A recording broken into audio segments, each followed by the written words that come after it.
ladies and gentlemen, to the She Knows Pro Football podcast. Once again, I'm Alice, aka the NFL Girl, and once again, I got my good friend Dominick here with me. Dominick, how you doing today? Not doing too bad. Another week in the NFL atmosphere here. We have the Saints back from their bye week. They're going to be playing Geno Smith-led Seattle Seahawks on a barn burner Monday night game, so we're set to go.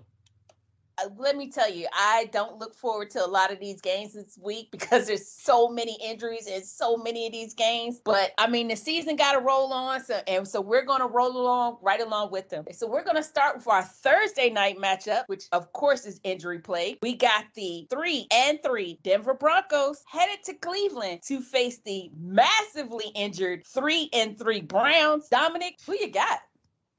Yeah, as you said, both of these teams are very injury-riddled right now. Obviously, we have Nick Chubb's out, Kareem Hunt's out. They're going to be starting Dearness Johnson in this game in the backfield for Cleveland. They're going to have Felton. We don't know if Jarvis Landry's going to be back for this game. Baker Mayfield's going to be out. Odell Beckham might not play in this game. Both of their offensive tackles may miss this game. It's just crazy. They still have a good defense. Jadeveon Clowney should be back. Myles Garrett really needs to do something on this pass rush if they're going to do anything. We know Courtland Sutton's been doing pretty good, but even Denver's so banged up at wide receiver that they actually played rookie Patrick Surtain, their cornerback. They played him at wide receiver last week, so they're even banged up as well. Both these teams are coming in with losing streaks. Cleveland's is 2 games. Denver's is 3 games. They lost to the Raiders last week. Unfortunately, for your team, I guess, for the Broncos, they seem to play bad against good teams, and I do still think Cleveland's a good team, even though they have all these injuries. I think with that defense, with Myles Garrett being there, with the secondary still being at least solid, if not good, they're going to have just enough on offense to beat whatever Denver has on offense, so I am going to take Cleveland to win this game.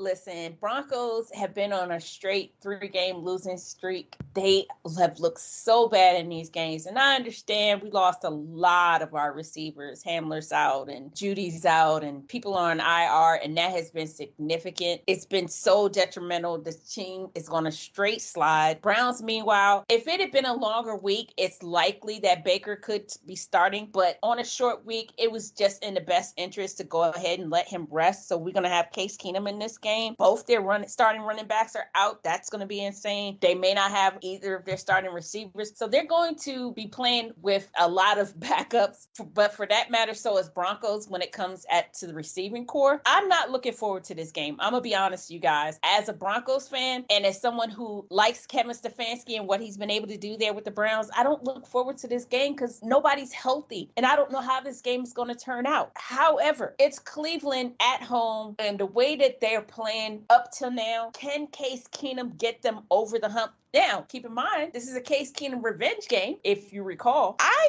got to give it to Keenum. I think that he can get Browns over the hump, and I'm not looking forward to how the Broncos are playing. I especially like how Browns defense is playing. I think that they definitely could get something going in this game in particular. Got to get this game to Cleveland. Moving on to Sunday, we got the 2-4 Washington football team headed to Green Bay to face the 5-1 Packers. Dominick, who you got? I don't think this one's going to be relatively close at all. Aaron Rodgers is on a mission again. We've known that for the past 2 years. He's been on a mission. Best player in this game is going to be Devontae Adams. The second best player in this game might be Aaron Rodgers, and the third best might be Aaron Jones. And sadly enough, none of them are on Washington. Antonio Gibson is likely going to miss this game, which means it's going to be down to J.D. McKissick, who should be a great play for fantasy, but that's not going to help in the rest of the game. Even though Green Bay's missing their top cornerback and Jair Alexander, they seem to still be able to play pretty good. They still were able to win last week in Chicago without him. I think they're going to be able to do it again here. Terry McLaurin's a little banged up with his hamstring. He's going to play, but he's still banged up. Heineke came back to earth last week. I think he's going to continue falling to earth this week. It's going to be cold up there in Green Bay, I'm sure. And Aaron Rodgers is going to love the cold, and they're going to put the chill into Washington, and they're going to beat them by a couple touchdowns. Right now, the way that Aaron Rodgers and Devontae Adams are playing together is amazing. It is very obvious why Devontae Adams said that if Aaron Rodgers goes, so do I. Because the chemistry that these two have together is amazing to see. And then Aaron Jones in this backfield, my goodness, how well he's been playing this year is just phenomenal. It's so good to see. Your defense has some questions, but they've been playing better these last couple of weeks, in particular over the last, I'd say 3-4 games in particular. Washington, meanwhile, this team has been banged up. This defense has turned into the biggest question mark of any defense I've seen, because this is not what I was expecting out of them this season at all. I'm just so disappointed in them. I had a lot higher expectations with Antonio Gibson out and leaning more heavily on J.D. McKissick. I kind of have a question mark there at that rushing position. Yeah, they're playing there in Green Bay at Lambeau Field. I can't give this to Washington in good faith at all, so definitely got to take the Packers in this game. Next up, we got the 3-3 Kansas City Chiefs headed to Tennessee to face the 4-2 Titans. Dominic, who you got?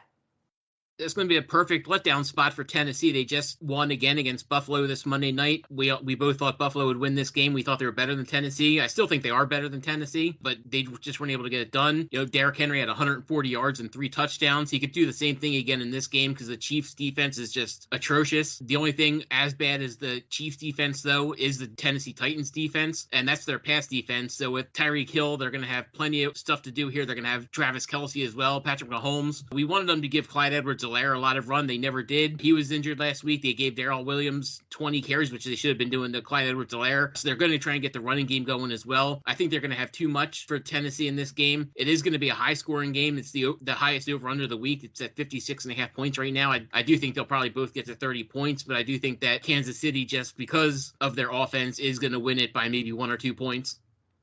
Tennessee won a shocker. I'm sorry, you guys. I totally was not prepared for that outcome. But I kind of put it on that last play for them trying to go for the win instead of go for the tie and go into overtime. I don't know what the Bills are thinking in that regard and don't think that was a smart decision. And Tennessee was able to capitalize and get the win there. But they had a good game going up to that point anyway. Derrick Henry is a monster. I thought there would be some fall off this season. And admittedly, it's not quite at the same numbers that it was around the same time last season, but I expect them still to be able to probably get at least 15 to 1,800 yards. I know I'm being optimistic there, but that's really how I feel because they're really leaning heavily on that offense, and in particular, Derrick Henry. Ryan Tannehill looks good with what A.J. Brown, I don't know how this man was able to get healthy in time for this game, but he did, and he looked good in that game. Julio Jones, once again, is a question mark, but so long as they got Derrick Henry and A.J. Brown healthy, they'll be fine there, but they're going against those Chiefs. And Chiefs are at 500 right now, which nobody expected. I know I damn sure didn't. And I know that they want to get on top of this division and they got to get these wins here. Their defense is trash, but then so is the Titans defense. And I think that Patrick Mahomes can capitalize more in that regard. And so with Tyreek Hill, with Travis Kelce, I just feel like the Chiefs got more offensive firepower. And I definitely feel like at the end of the day, it's going to be the Chiefs that get that win there. Next up, we got the 2-3 Atlanta Falcons headed to Miami to face the 1-5 Dolphins. Dominic, who you got? A lot of people love the Dolphins this week, and I don't understand. I know Tua played decent last week. He did have an ugly touchdown at the end of the game, but Gaskin really didn't do a whole lot last week. We don't know if Will Fuller's going to be back. We don't know if they're going to have Devontae Parker either. Their defense, which was one of the best in the league last year, is absolutely trashed this year. Atlanta's coming off a bye, and that's the other reason I don't like Miami is they played in London last week, and now they have to come all the way back across the pond, and they have to play another game, which most teams get a bye week after the London game. They decided they didn't want one, so they don't have one. Calvin Ridley's back healthy. They're going to have Mike Davis in this one. Cordero Patterson's been doing great so far this year. We'll see if Kyle Pitts can keep his touchdown streak going from last week or from 2 weeks ago in London. I think Matt Ryan's going to have a very good game in Miami, and I do think Atlanta's going to be able to go down there and win this one.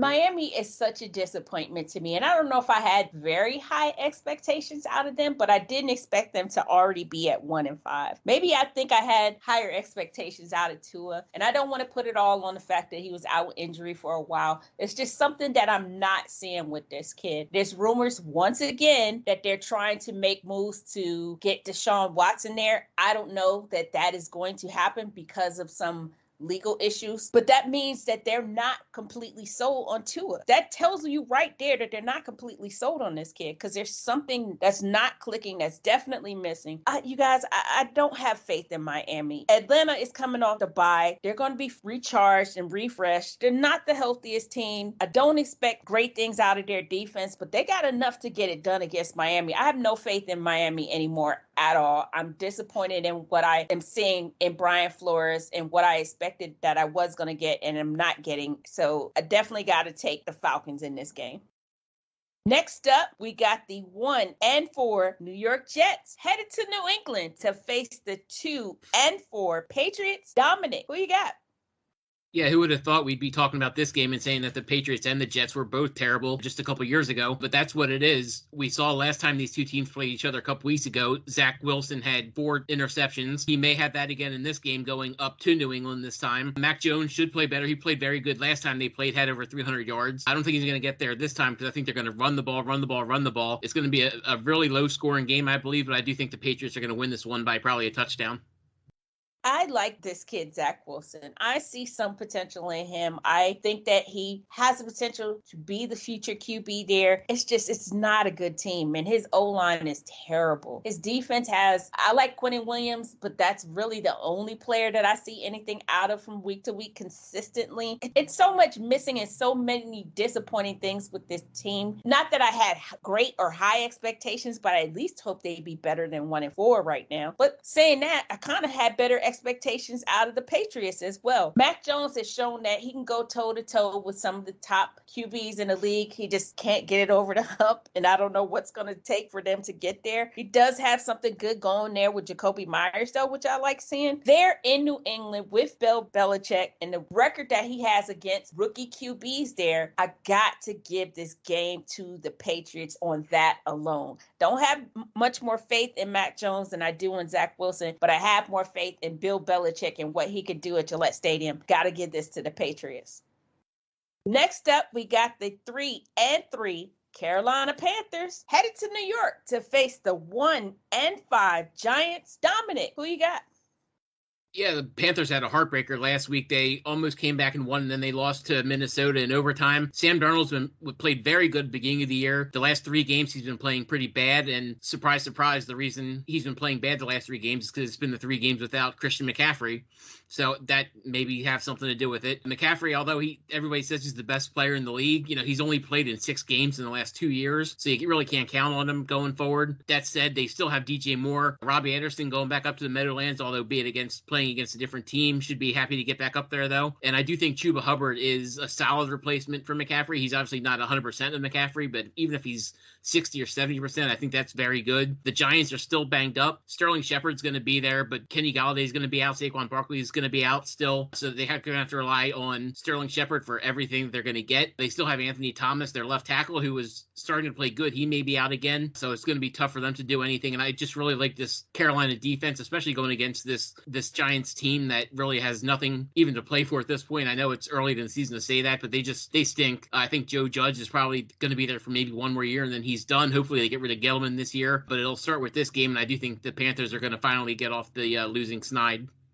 When the Panthers started out the season, I saw so much good in Sam Darnold, and then they've been on a slide that kind of made me question what was it that I saw early on that I'm not seeing now. I know part of that absolutely has to do with the loss of Christian McCaffrey. Anytime your biggest running back is out, it's going to have a huge effect on the rest of the team, and especially on that offense. Chuba Hubbard has stepped up a little bit, but again, you're not going to get the same level of production as you do with the Christian McCaffrey. However, I know Robbie Anderson kind of was going in on himself and feels like he really needs to step up. He definitely said that he wants to step up this particular week. So I feel like that message inside his own head means he's going to put everything on the line in this game. So I expect to see more out of Robbie Anderson in this game. I expect to see DJ Moore continue to produce at the level that he's been producing. I expect Sam Sam Darnold to have a good game here because the Giants defense is trash. My goodness, this defense is horrible. And then the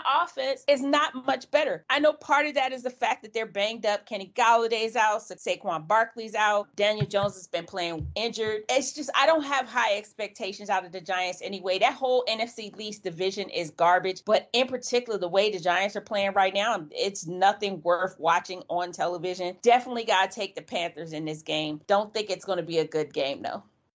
Next up, we got the 4-2 Cincinnati Bengals headed to Baltimore to face the 5-1 Ravens. Dominick, who you got?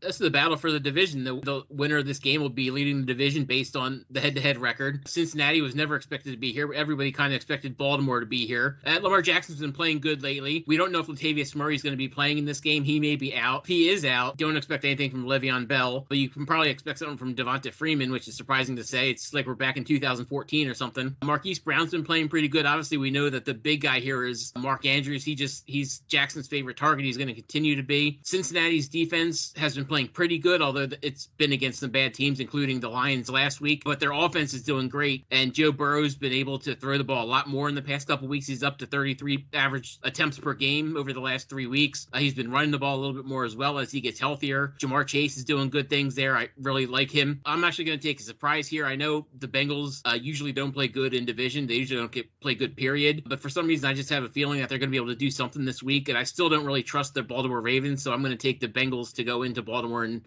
beat the Ravens. You guys, the Bengals are a fun team to watch. Super duper fun team to watch. And I had low expectations out of this team, mainly because I did not know what we were going to get out of Joe Burrow coming back from an ACL injury. It usually takes about an entire full season after coming back for a quarterback especially to really have any type of production. And yet somehow Joe Burrow's having a hell of a season this year. And part of that is having Jamar Chase. This connection that these two have is superb. They're very great together. Love seeing what Jamar can do from week to week. Joe Mixon on and off games, but when he's on, he is super duper on. They are headed to Baltimore to face the Ravens. Ravens have been on a tear. They look so good. Now, admittedly, they've been playing some trash teams. I admit that. But the way that Lamar has been able to connect with Hollywood Brown in particular, more than anything else, is always great and phenomenal to see. And I love these long, deep touchdowns that these two could get. I have more faith in Baltimore when they're playing at home. On the road, if this was in Cincinnati, I most likely would pick the Bengals. But Baltimore being at home, the way that they played there at their stadium, I got to give this game to the Ravens. Just feel like they're going to get it done and take over this division. Next up, we got the 2-4 Philadelphia Eagles headed to Vegas to face the 4-2 Raiders. Dominick, who you got? Yeah, I think they're going to go to the roulette table and come up craps in this one.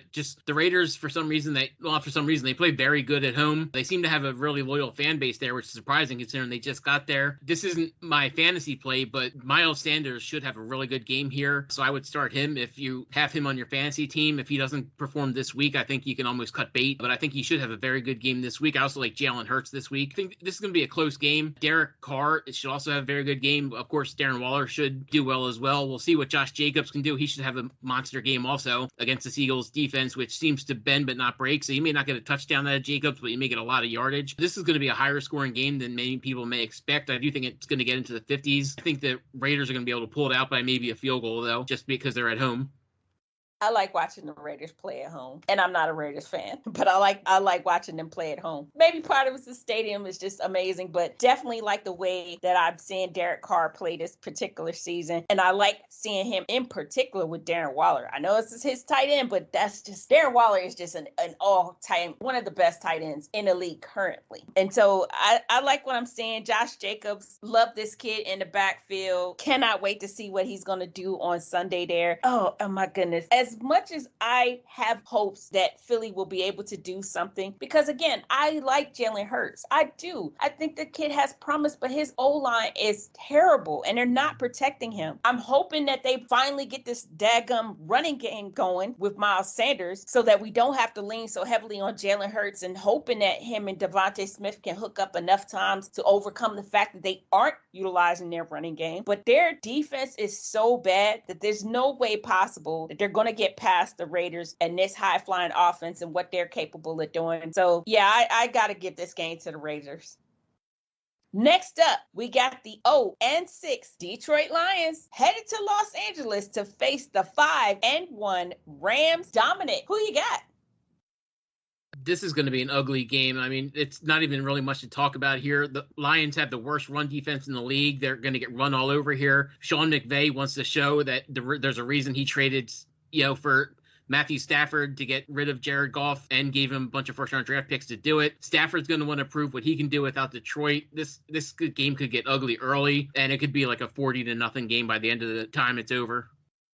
This game is going to be so bad. Listen, Dan Campbell called out Jared Goff and basically said in his post-game presser, this kid's got to step up and do something. So that means your own head coach is like, dude, what are we doing? What are we doing here? I'm now starting to see why the Rams were willing to let you go, because we're not seeing anything out of Jared Goff right now. And that's sad to say, because you figure out, again, I told people once he's out of the hot lights and working in a huge market like Los Angeles, there was potential that he would show some promise in a smaller market like Detroit, and we are not seeing that. This kid is such a disappointment there in Detroit. It doesn't help that his defense isn't doing well either, and teams are scoring all over them. It's just, there's such a disaster, and I feel bad for Dan Campbell because it's going to fall on his head at the end of the day because of all the money and everything that was poured into getting, and having Goff. But this team is so bad, and I cannot pick them, especially going against the Rams. And seeing how the way Matt Stafford is playing this year with the Rams, it's very clear all he needed to do was get out of Detroit so he could show the capability that he has. And this connection he has with Cooper Kupp is fun. It's great. They're getting it done at the end of the day. Gotta give it to the Rams. Next up, we got the 1-5 Houston Texans headed to Arizona to face the 6-0 Cardinals. Dominick, who you got? This is going to be another ugly one. Houston's right now, they're underdogs by 17 points in this game. That could go down. There's a chance that Tyrod Taylor comes back and plays. Davis Mills has actually been playing decent, if you want to say decent for a rookie quarterback, but he has nothing there to work with. Arizona has the most talent right now, especially on this field. Kyler Murray could be the MVP of the league. He still has Hopkins there, obviously. Chase Edmonds is doing pretty good. James Conner actually had another good game last week. AJ Green has actually shown like he has some life again. Christian Kirk is doing some good things there. Rondell Moore. This whole offense is doing good. The defense is actually playing very good as well. And they're not even going to really need the defense in this game, but they're going to have it going against Houston. And the only thing Houston really has is Brandon Cooks. And he may not even be able to do anything in this game. So I'm going to take Arizona to win this game by 3 touchdowns. You guys, the Texans, I don't even want to put it on the fact that Tyrod Taylor has been out, but I know that's part of it because Davis Mills hasn't been able to step up and do a whole lot. He hasn't been a total disappointment. That's very obvious if you look at Brandon Cook's numbers, that he is getting something done, but not enough to get over the hump and get wins going in this league. And they're going against the Cardinals, and the way the Cardinals are playing right now, Kyler Murray has a phenomenal matchup with DeAndre Hopkins. Their running game, and I don't care what running back that they go with from week to week, whether it's James Conner having a bigger week, whether it's Chase Edmonds having a bigger week, somehow they're still able to get it done every single week. And then they got a phenomenal defense. My goodness, you guys, I don't even care whether or not Tyrod Taylor comes back or not in this game, just because of how well the Cardinals are playing. I know they're going to catch an L at some point. It will not be to the Texans. Definitely got to get this game to the Cardinals. Next up, we got the 3-3 Chicago Bears headed to Tampa to face the 5-1 Buccaneers. Dominick, who you got? Well, the Buccaneers, the one thing the Buccaneers can do on defense is stop the run, and the one thing the Bears cannot do on offense is pass the ball. So that kind of matches up. We're not going to see a whole lot of any offense here from Chicago. Justin Fields, as much as I like him starting next year after Matt Nagy's gone, I don't like him this year. He's been sacked on 15% of his dropbacks so far this year. That's a crazy high amount. He's not getting rid of the ball. Tampa Bay's defensive line is one of the best in the league. They're going to get to him early and often in this game. Obviously, Tampa Bay has Tom Brady there. They have the triplets there on, in the receiving game with Brown, Evans, and Godwin. I think they're going to light up the Chicago Bears defense, whose secondary is struggling right now. They're not going to need the running game of Leonard Fournette, but they'll have it there if they need it. And just in case they want to put a couple extra points on the board, they have Ryan Suck up there to kick the ball through the net. So I do think that they're going to win this game by a pretty big margin. And since last year they lost this game in Chicago, they're not going to take it for granted this year, and they're going to blow them out of the water. I hope Justin Fields has a great future there in Chicago. I love this kid. I love his energy. I love his enthusiasm. I love his confidence. He's going to be a great QB going forward so long as he stays healthy. I don't feel like Matt Nagy and Ryan Pace should be there moving forward next season. They are headed to Tampa, and Tampa is a monster team to have to face. Not only is their defense really, really good, their offense is off the chain good. Let's not even get on the GOAT. Let's just look at his receivers. Mike Evans, Chris Godwin, Antonio Brown. It's mind-blowing what this team can do on that offense. Because if you double up one weapon, they got another weapon. If you decide that you want to double up on Mike Evans, he got Chris Godwin on the other side. And then Antonio Brown just keeps popping up out of nowhere. This is such a good team. They are going to be an extremely hard team to beat going down the stretch. Chicago will not be the team to get it done this particular week. No way that they have a defense strong enough to be able to stop this team with Tom Brady at the helm. Definitely got to give this game to the Buccaneers. Next up, we got the 2-4 Indianapolis Colts headed to San Francisco to face the 2-3 49ers. Dominic, who you got? Yeah, neither of these teams are playing too good right now. Obviously, the Colts have had a lot of injury with T.Y. Hilton, tried to come back last week and got injured again. Obviously, Quentin Nelson is injured still. They're, the best offensive lineman in the NFL possibly, and he's out. But they still have Jonathan Taylor, and he's been playing extremely good the past couple weeks, including an 80-yard run last week as well as a touchdown. San Francisco on the other side of the ball, they have George Kittle's on IR. They have no running backs. Obviously, they're all injured as well. We'll have to see if, Brandon Ayuk is actually able to do anything. We don't know who's going to start this game. It looks like Jimmy Garoppolo is back at practice. It looks like right now Trey Lance is not back at practice. So if they were going to play today, Jimmy G would start the game. The defense on either of these teams is struggling right now. They're a little slow. I know it's a home game for San Francisco, but I just have a feeling that the Colts are going to be able to come in here and do something. They're not out of the division yet. I think that San Francisco is basically out of the playoffs at this point. I just don't think they're going to be able to make a comeback this year. I do think the Colts still have a slight chance for their division. They're going to show it this week, and I do think that Carson Wentz will be able to go into San Francisco and beat the 49ers. Listen, if Trey Lance was starting, I think I would have a little bit more confidence in the 49ers. Even though I haven't seen a whole lot out of him, I just have no faith whatsoever anymore in Jimmy G. I just don't. And the Colts, meanwhile, I know they're only 2-4, but a lot of the games, even in their losses, they've looked really, really good. I'm shocked seeing Carson Wentz. I didn't expect a lot out of Carson Wentz. He's been injury prone over the last few seasons with the Eagles, but he's there and he's looking pretty good. Not great, but good. I think having T.Y. Hilton back was so good for him. Sadly, T.Y. is back out again, injured again, and I think that's going to be detrimental for him, but I'm not worried about him this particular week going against the 49ers with them having Jimmy G there as the starter. Even though I feel like the 49ers have a slightly better defense, I feel like the Colts have a much better offense. So at the end of the day, I got to give this one to the Colts. And last up, we got our Monday night matchup. We got the 3-2 New Orleans Saints headed to Seattle to face the 2-4 Seahawks. Dominic, who you got? Yeah, this game would be a lot different. If it was like Drew Brees against Russell Wilson or something, or if Michael Thomas was playing or anything like that. But unfortunately, it's not. Russell Wilson got injured for the first time in his career, so it's going to be Geno Smith. That really takes a lot away from this Seattle offense. I know they have DK Metcalf as well as, Tyler Lockett in the offense. They're both great receivers, but with Geno Smith, they're not nearly as good. Tyler Lockett is almost a sit at this point. He's not doing anything right now. Chris Carson's missing this game as well. Their other backup running back, Alex Collins, may be out, so they may be down to Rashad Penny, who hasn't played a game since college, basically. I don't like their defense here. The defense in New Orleans is playing very, very good. I know they're going across the country, but the last time they did this and they came up to Seattle, nobody expected them to win when Drew Brees got hurt. And Teddy Bridgewater took him in there and beat him with Russell Wilson. I think they're going to do the same thing again here without Russell Wilson. I have no faith whatsoever in the Seahawks winning with Geno Smith as a starter. I just don't. Their running game is banged up as well. Hopefully Alex Collins will play, but most likely they're going to end up with Rashad Penny starting. I do like DK Metcalf and I do like Tyler Lockett, but I don't have enough faith in Geno. I just don't. And they're going against the Saints. I'll say this. I like the Saints running game more than I like their passing game right now. They kind of turned into a disappointment after their first game of the season, or they fell back down to earth. Let's say that.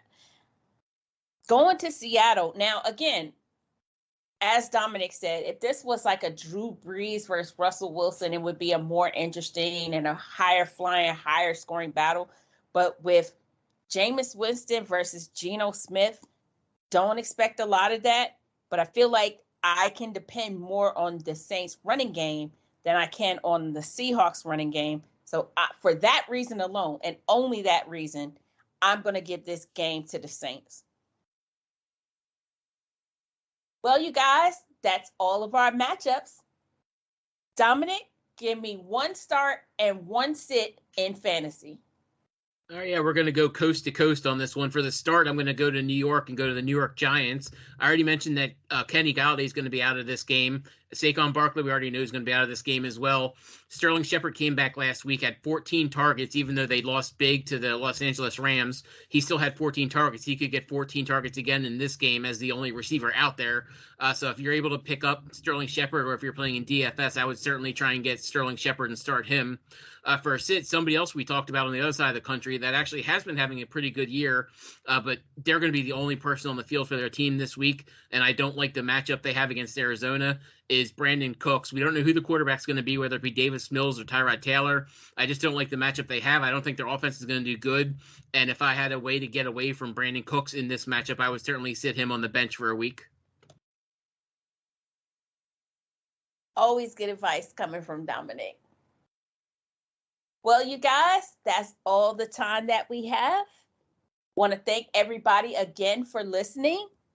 Be sure to follow me on Twitter at TheNFLGirl320. Dominic, where can they follow you? You can follow me at EnvisionFF.